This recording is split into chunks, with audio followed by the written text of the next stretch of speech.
Welcome to Money in Tech. Today we're here with Pamir Gelenbe from CoinSummit. Thanks for coming on the show, Pamir. Hey, thanks a lot, Jared. So tell me about CoinSummit. Just another Bitcoin conference, or are we doing something different here?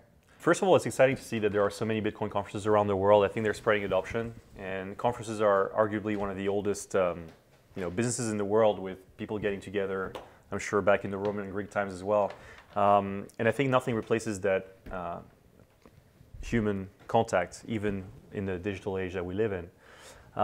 So CoinSummit is a little bit different.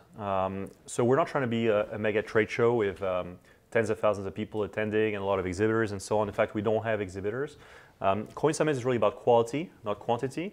So we've created an event for 500 people only, and we really wanted to welcome all the leaders in the space, whether they be entrepreneurs or investors or key stakeholders from a regulatory perspective, to get together and discuss what is now a very exciting nascent industry. Okay, so the first day is on Tuesday, correct? That's right. And then the second day, Wednesday. That's right. So what kind of big names can we expect in this conference? So at CoinSummit, we've really tried to marry two things. We've tried to marry Silicon Valley and Bitcoin and cryptocurrency, generally speaking. So from the Silicon Valley side, we have Mark Andreessen, who doesn't need an introduction.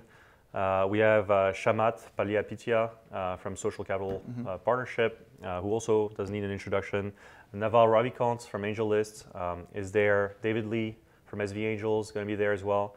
And quite a few other people. We have about 100 institutional investors in the room.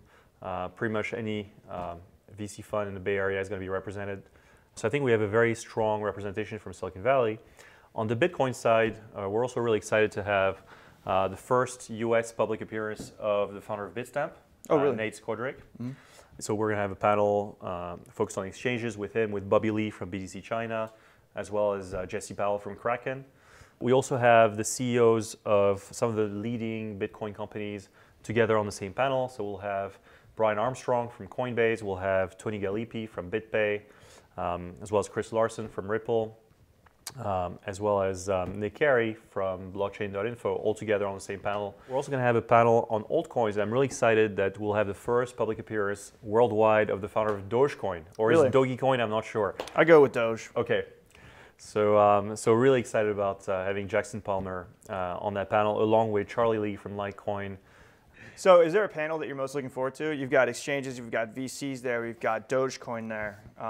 It's a Doge panel, right? Yeah. So it's actually an altcoin panel, and we'll try and talk about the need for altcoins and why people are interested in altcoins. I'm also really excited about the panel we have on the first panel of the second day with Susan Aithe from Stanford. She's a professor. She testified at the New York hearings a couple weeks ago.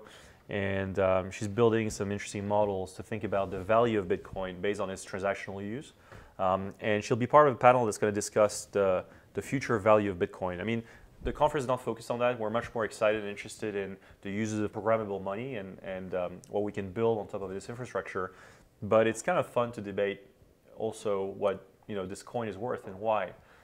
So we'll have somebody who's from Oxford University, who's also really focused on this, and who's also the founder of Coinometrics, as well as Vences Cazares, the founder of Xapo, who has very strong views about every coin being worth $1 million in a couple of years. So it'll be fun to talk about that. Wow. So tickets are still available?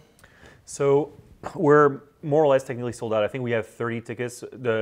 Because of health and safety issues, the venue has put a cap on 500 people, which is already above what we were planning. And I think we've issued 470 tickets right now, so we're more or less there. Okay, so Money in Tech's going to cover it. Are there any other ways that people can engage if they're not in the venue? Yeah, so we really wanted to make the content accessible to all. So we're going to have a live stream, so livestream.coinsum.it. Okay, great. And we're also going to have all the videos cut on our YouTube channel. Excellent. I think on the first day we'll be able to cut a few, and then from the second day onwards we'll have most of the videos up there. Thanks for coming on the show, Pamir. Hey, thanks a lot, Jared. Thanks for having me on the show.